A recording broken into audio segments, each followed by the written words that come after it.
Welcome back to another episode of the It Starts With You podcast. I am so excited for this conversation today with Jenn. Jenn, thank you so much for joining me on the podcast today. Oh, I'm so honored to be here with you.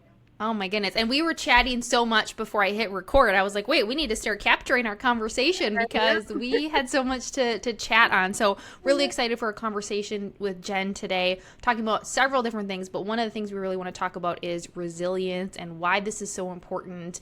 Jenn's story and examples of how not only does she use resilience in her life, but she helps other people to be more resilient as well.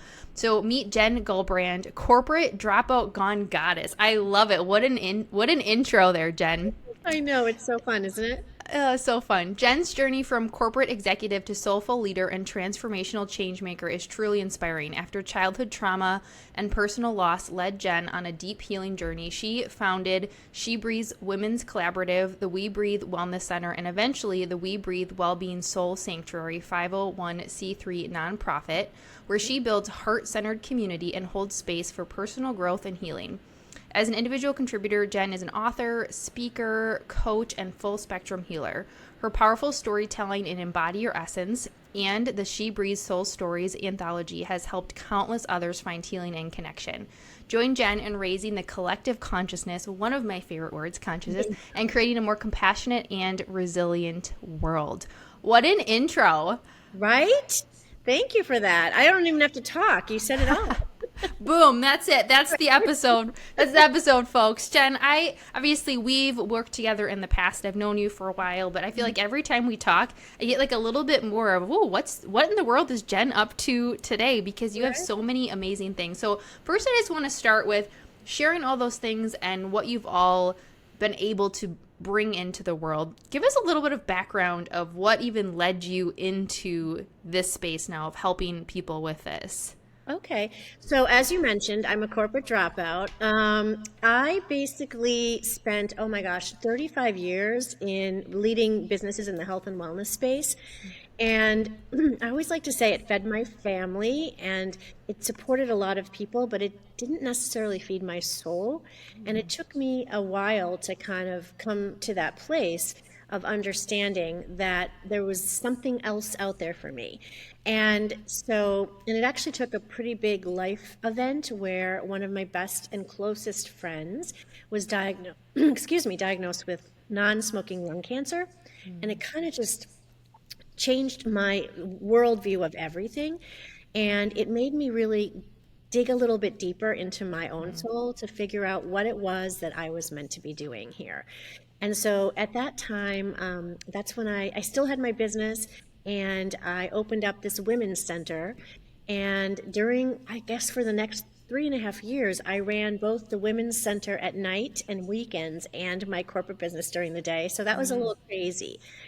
But at the end of 2019, my business partner in the corporate space wanted to retire, and it felt like the right time for me to make this leap. So we closed our business, we got all of our employees into a really good situation, and then I was like, okay, it's January 2020. I'm going to expand my women's center across the hall, triple my space, and open this beautiful WeBreathe Wellness Center where anyone could come to experience growth and healing. And I signed the lease, I believe, March 1st. Oh my goodness, Jenn. 12 days later, the world shut down. So we can talk about resilience right then and there. Yeah. Oh, I remember us talking about this. But I forgot that detail where it was that close to everything shutting down. Wow. Yeah, it was crazy, but I feel now, reflecting back, that I was really being guided to create this really inclusive, supportive, nurturing space that people would be able to come to when when we started reemerging. And it was really a critical time for so many. I mean, we saw so many, so much grief and sadness, and mental health really became, I think, to the forefront of how much people were feeling alone and isolated and in need of community and support. So that's the center that you see behind me. Yes, for those of you who are watching, if you're just listening, then you go and check out our YouTube channel at julie.menden and you can see this beautiful facility behind Jenn in the video, which it just looks so calming and peaceful. It's not one of those virtual backgrounds, folks. It's No, it's actually her real. center. It's real, see? Yeah, so that's the center. And then, just as an individual contributor, and you gave me such an extremely amazing intro, I don't have to say much, but that my individual business is called Embody Your Essence. And so I am an author, a coach, a speaker, and a holistic healing facilitator. And the passion for me really comes, as you mentioned, from my own healing journey, having sort of gone through, painful life events and experiencing shame firsthand. I saw really, I guess, a deep need for spaces like this where people could feel safe to heal and grow and thrive. And that's why I do what I do, because I don't want anyone to feel like they're walking this path alone. And so I really like to help clients, I guess, connect more deeply with their true nature, kind of move beyond that shame and those limiting beliefs and show up more authentically and boost their resilience and their ability to live with joy and purpose. I mean, that's what we're all here to do. Oh, so many things. I've jotted down so many things of where we could all talk about. The first thing, I mean, there's definitely multiple things I want to make sure that we touch on. The first thing though, like you said, just want to go back for a moment of, okay, so you sign the lease, I'm opening up this facility, all this excitement and, energy around that. And now all of a sudden, boom, okay, actually we can't be in person. And now obviously we're, through this in this particular situation, but there's so many other situations that I'm sure people listening can relate to where all of a sudden they're headed on this path. And then I know for me, I relate to I always say life is lifing, where all of a sudden it's boom, you get hit with something and all of a sudden you're okay, wait, now my path is diverted over here. So knowing that this is something that you help people with, how did you help yourself through that time, Jenn, of okay, what do I do now? Yeah, I mean, it was crazy, well, number one, it gave me 3 months to design this beautiful space.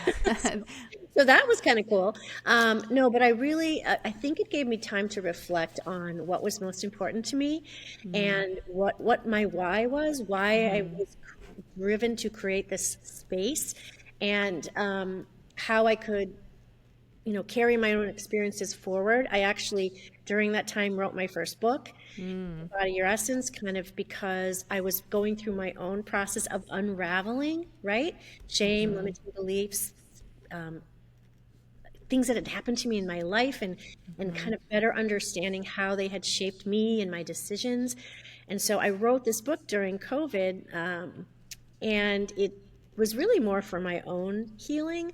But once I put it out there and I was getting the responses that I did from people saying, wow, that happened to me too, and this really resonated with me, and I thought I was the only one. And it started to make sense to me that when we can show up like that and kind of move through the fear of being seen and share our raw stories with each other, that it just sort of promotes the sense of compassion and empathy and community that we all really needed more than ever coming out of that experience, because that was unprecedented, right? We had no idea how to navigate something like that. None of us had been through anything like that. So it was this really kind of scary place to be. And I think, so for me, it was let's just be real about that. Let's not keep hiding behind, things that make us feel safe. Let's just be honest and true with one another, because we're all kind of going through something we didn't know how to manage, if that makes any sense at all.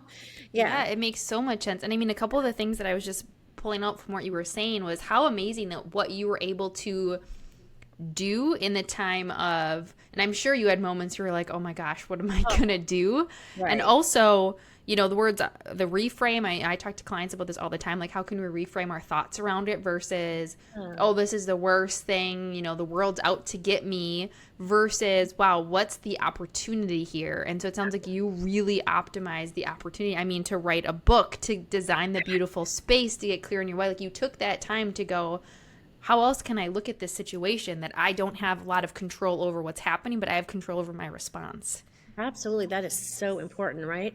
I mean, we can take just about anything and like you said, reframe it and rewrite a narrative for ourselves.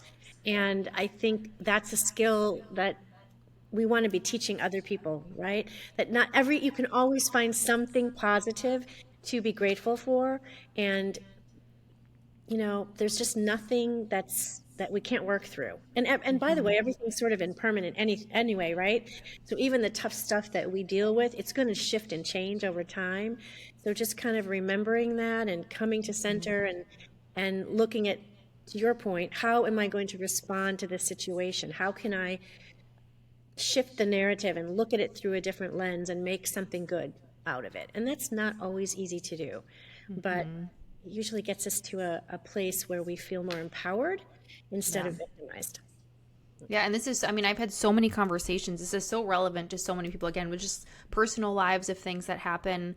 And also, I do a lot of work with organizations and corporate, and we think things around, there's been this shift now to people coming back into the office, and there's multiple organizations where people have been working from home, and now they're bringing people back into the office, and there's a lot of mixed feelings and people lack of control. And again, it comes down to the mindset of how people are thinking about it.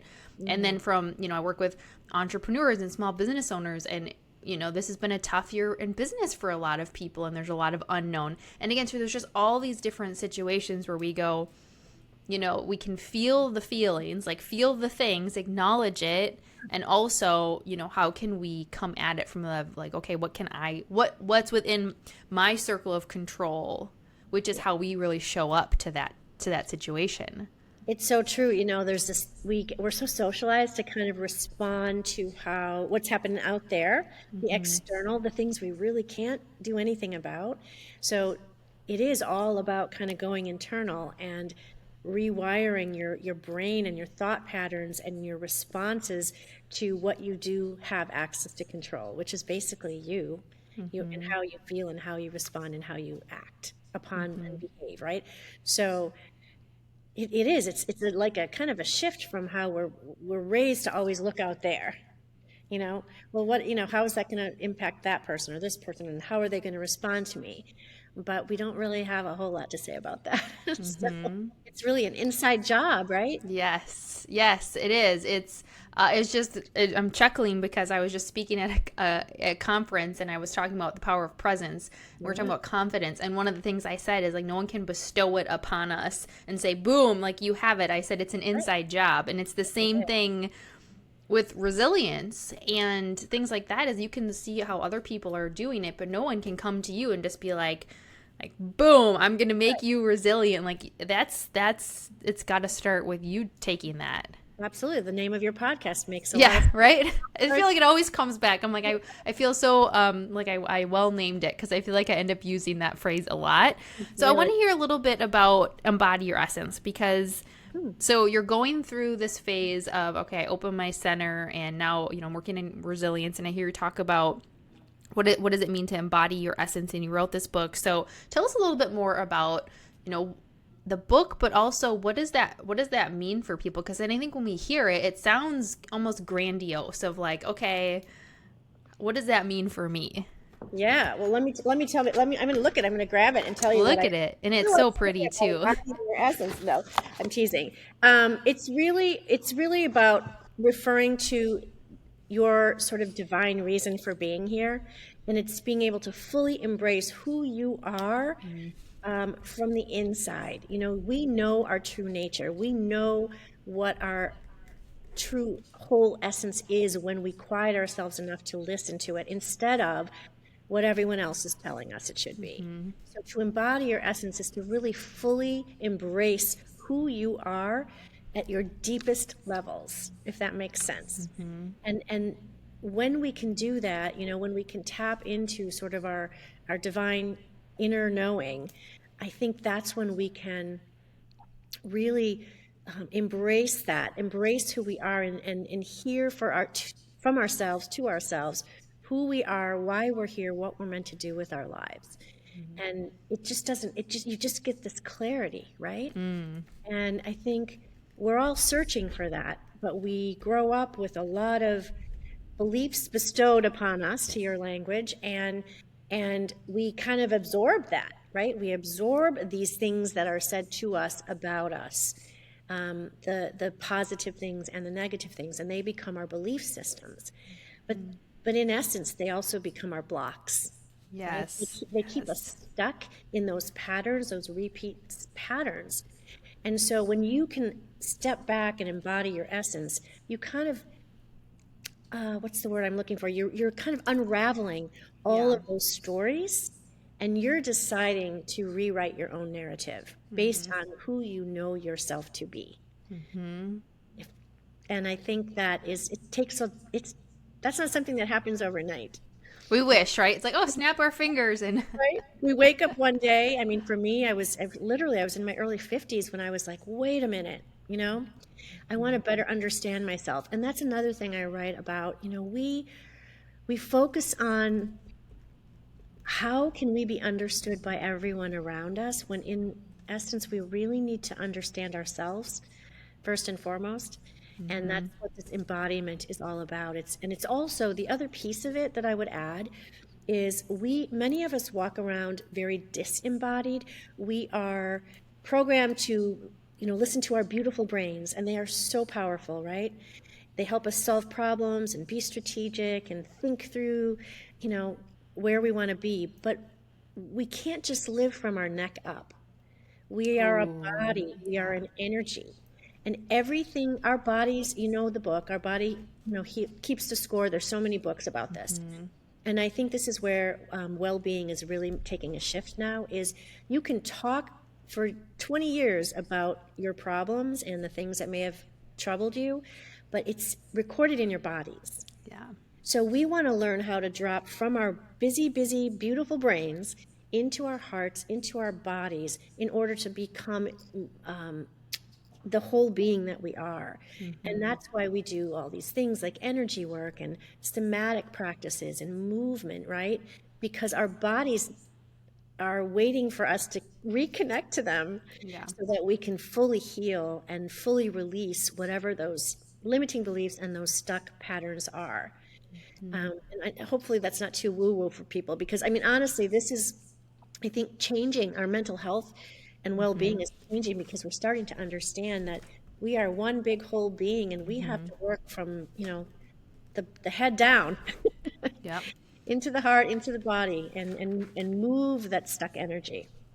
Yeah, well, there's so many things I want to highlight from there. First of all, for those of you listening and those of you watching, I hope you can feel, Jenn, you have such a, which is amazing for the work that you do, you have such a calming, I feel like I exhale when I'm talking to you. I have a very calming energy about you and presence. Beautiful. And I can only imagine, I know we don't live close enough. Sometime I'm going to get out to your amazing center and facility, because I can only imagine the space that you create for people. But we talk about this energy that people have. And I use something in corporate called energy leadership, which even using the word energy, sometimes with corporate, I have to explain to them what that means. And we say this isn't just woo. We talk about the science behind it, right? Sometimes when you can back it up behind the science of this, people who are skeptical will be like, okay, maybe I'm more open to listening, but people have this energy about them. So I just wanted to first highlight that. And a couple other things you said is, first of all, it's never too late, right? So you said, you started to in your early 50s. It's never too late, or it's never too soon to get to know yourself. And then, I really want to lean in a bit to this idea of this changing mental health as well, because that is the thing is, again, I think in my experience, since I do kind of dance and play in both worlds of like corporate and, entrepreneurs, I would say none of this idea of energy and being in tune with your body and keeping, stuck energy. Like, I didn't know anything about that when I worked in the corporate space. And yeah, we didn't use those words, but you could see it, right? Because you could see the people who were burnt out. You could see the people who were constantly reacting to things. You could see the people who were really emotionally unaware. They weren't self-aware. And that's just another way for saying all the things you're saying, right? Exactly. In corporate, we say emotional intelligence, and we say self-awareness, and we say those types of words. But really, at the core, same stuff. it's what you're helping people with. Absolutely. And and I too, I have my feet in both worlds, and I think that there's an opportunity for us to start to merge those, Mm-hmm. right? Because I mean, gosh, think about science class. We're all made, what is that? Fourth or fifth grade, we're learning how we're all energy. Mm-hmm. We and how energy responds to each other, and how my energy impacts your energy, and vice versa, and how we can feel sometimes the energy of others, right? Like it's Mm-hmm. kind of really not, it is scientific, and it's very scientific. And I think we're living in a world now where just burnout in general is just so common, right? Mm-hmm.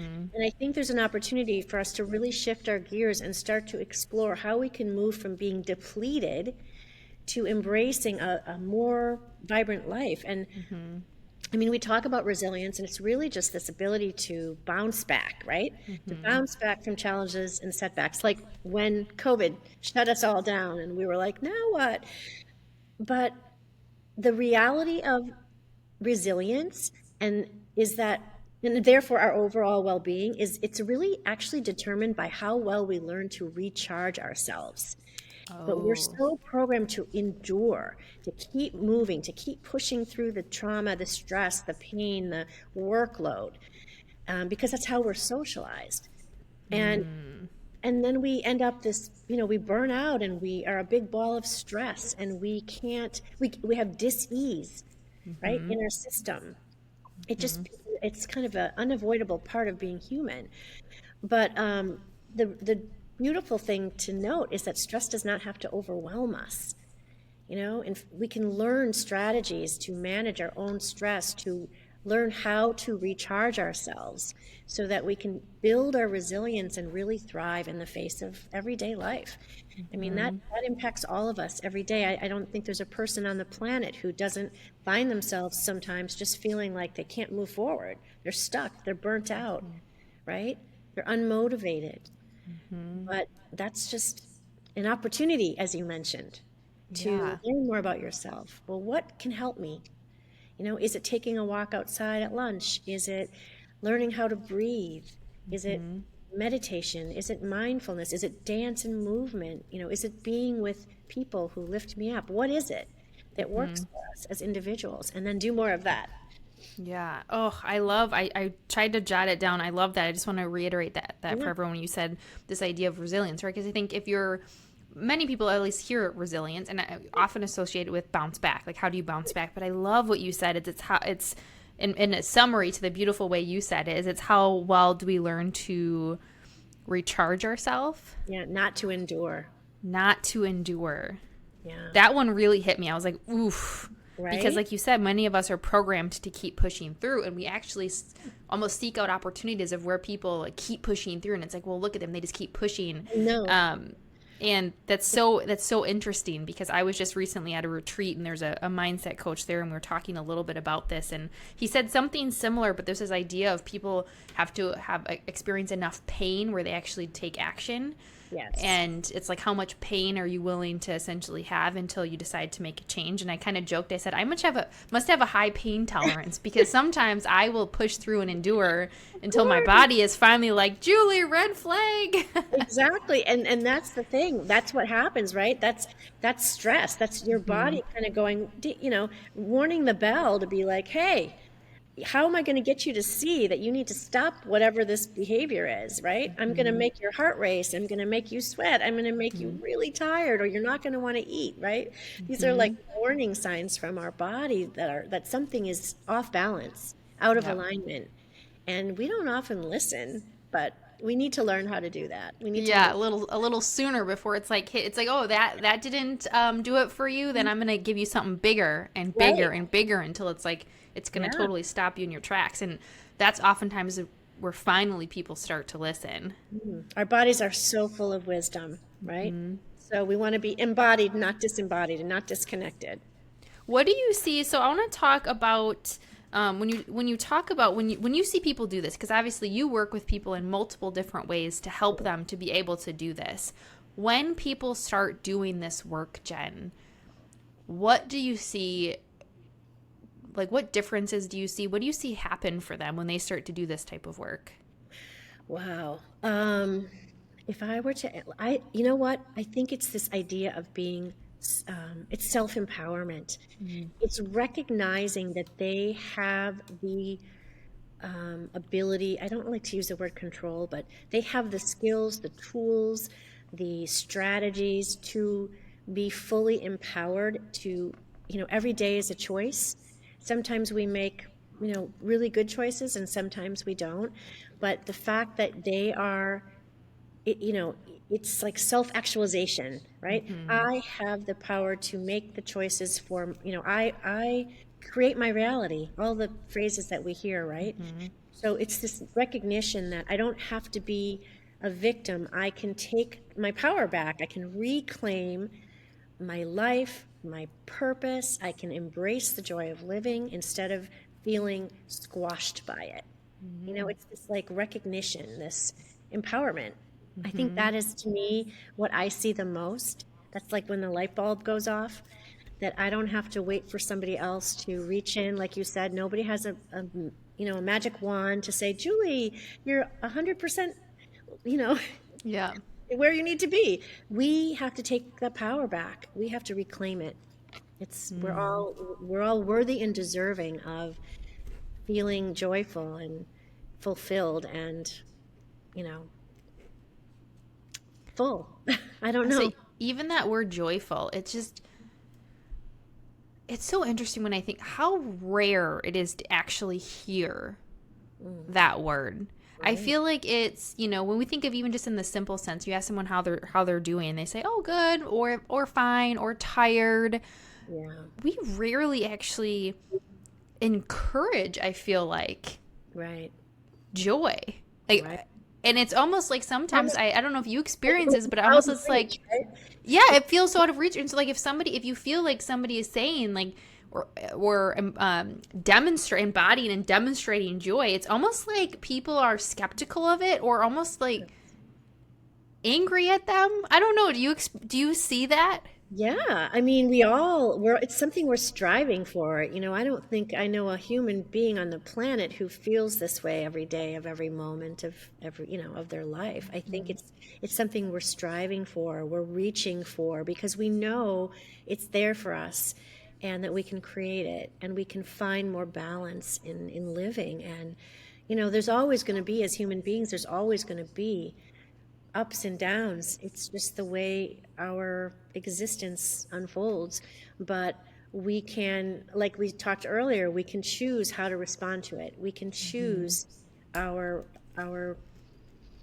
how we're embracing it and what we're doing with it and the shifts that we're able to make for ourselves so that we can always find something good in every moment of every day. It's not easy. It's not. It's a practice. We talk a lot about practicing, right? We practice yoga, we practice breath work, we practice mindfulness.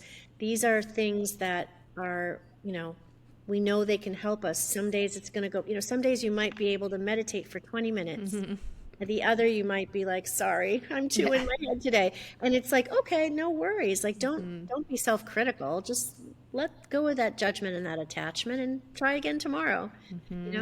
So it's a journey. This whole thing is a journey and an unfolding, a becoming, right?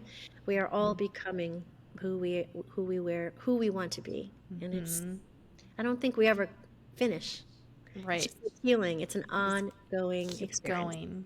I love that idea. Yeah, that in embracing that journey. So you've mentioned a couple of things, but I'd love to hear some, strategies and tools. Like I know you mentioned walking and breath work and meditation. What are some of those things that somebody could start to do? Let's just say if this is pretty new to them, right? Because I think there's like almost a sliding scale of where people are at in this type of thing. So if, those are listening are like, yeah, okay, I know taking breaths is important, but they're kind of on the end of, okay, how do I actually start to do this? What are some things that you work with, clients to start doing, or what are some things that people could start to do to move towards this resilience, move towards really even getting to know themselves more?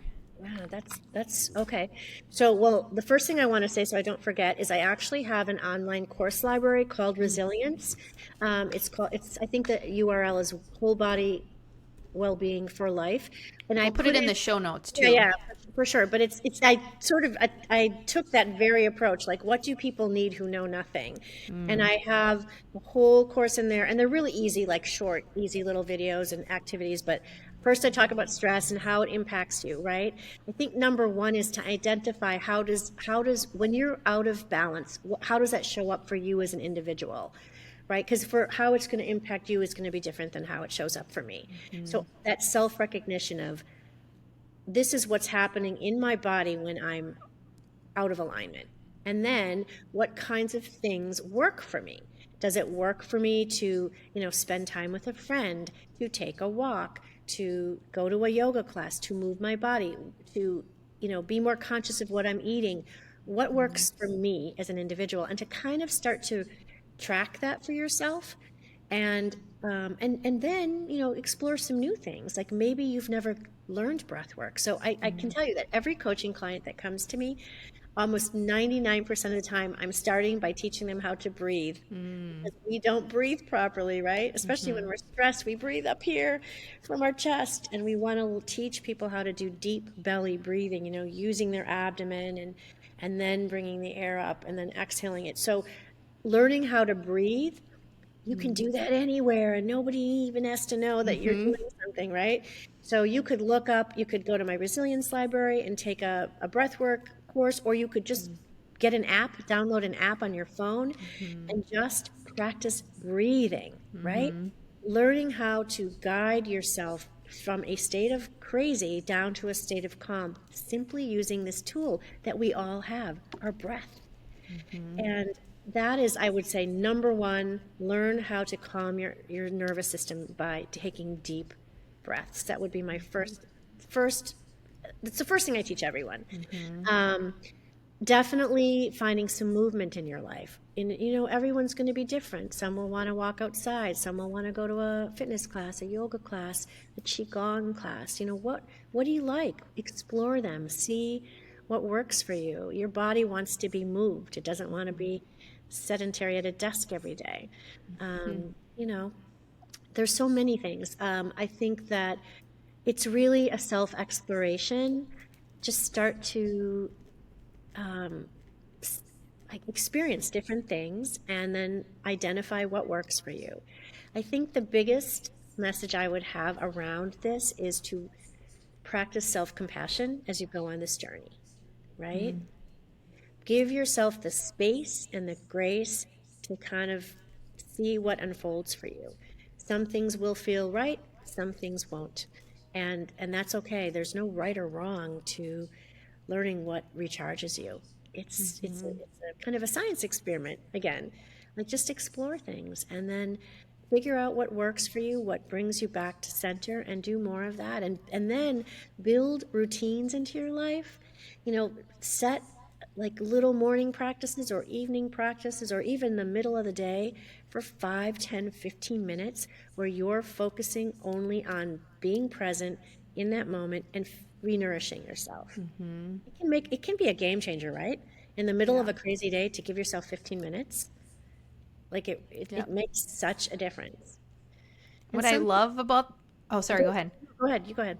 What I would love, Jen, what you're saying is these are little things we can do. I think oftentimes people are like, I'm not doing those things because I'm too busy. I don't have time to add another thing on. But what I'm hearing you say, and what I know for me, what's sustainable is when there's little micro things that add up over time that we can do consistently. They don't always have to be these big, huge things. Right. Oh, no, they can definitely be little things. And many of the things you can do without anyone even noticing. You can be driving in the car and practicing breath work, right? You can be getting on a train and, and just like replacing the negative thoughts with positive thoughts. There's so many things you can do internally where nobody even has to know that you're giving yourself 5 minutes to recharge. Even if you're in a busy office, you can take 5, 10 minutes to just sit quietly and resettle, settle yourself, settle your energy, before going into a meeting, or having a courageous conversation, as we like to say. Yes. that pop up throughout the day for us. So, it's all about self-regulation, actualization, recognizing and learning what works for you, giving yourself compassion, and then really building in the time for yourself, because you're going to see a huge difference in how you feel and how your energy feels and how you receive the energy around you. For I sure. love that. I jotted down crazy to calm. Yes. How do we get ourselves from crazy to calm? And I love the space and the grace too. I think sometimes people have these little phrases. It's like a good little cue reminder to them. So those of you listening, when you need to do breath work, remember you're going from crazy to calm, and give yourself space and grace. And I jotted down, Jen, as an action item for me, is I had written down at the start of the year what's something like new and fun that I wanted to do, and I wanted to take a dance class. I used to take dance classes, like hip hop classes, things like in high school and college with my sister. It was so much fun. And I've been like longing for something like that. And so as you were talking, I was like, it's already September when we're recording this here, and I haven't done that yet. So I wrote that down. Take a dance class. And I'm going to follow up with you. There's my accountability right there. I will be Voxering you. Is that a verb? Yep, Voxering, I say that, right? So that's my accountability. I need to find one. So first of all, I just want to say thank you so much. I know I have 2 pages of notes that I jotted down, and just very, again, inspiring of, it doesn't always have to be these big, huge things. It can be these little shifts that people do over time that really can have big impact. And like you shared, when people do this work, we see, I'm sure you see so many changes in them personally and professionally, and how they're the joy and all of these. So they're little things. So starting with breath work, checking out, and we'll put the link again in the show notes, but checking out, Jenn's resilience course, movement, so many amazing tips. So I love to kind of wrap up with 2 final things, Jenn. The first thing is, the name of the podcast is It Starts With You. What does, in kind of, a few sentences, It Starts With You mean to you? Oh my. Again, I'm going to go back to this concept that we are here to understand ourselves, to care for ourselves. We have the power to create change through all of these things that we've talked about. Don't wait for somebody else to come and wave their magic wand. Take action for yourself. Feel the opportunities, be empowered, and manifest the life that you want to live. Every day is a choice. Every day. Oh, I love that. Yeah, every day is a choice. Amazing. Okay, and then the last thing is, people are going to want to find you. So you mentioned your resilience course, but how else can people find you, connect with you, and what else do you have going on that you want to share with our listeners? Okay, well, so my website is Jenn Gulbrand. Easy to remember, 2 N's, JenNGulbrand. You can find me on Instagram as well at I am Jenn Gulbrand. I'm on LinkedIn. I'm on Facebook. My brand is Embody Your Essence. My books are both on Amazon. One is my story, and the other is a collection of 22 other women's stories that I helped to curate so that they could, help me with this movement of sharing who we are with one another. I think there's always something new happening. Oh, I do have 2 podcasts myself.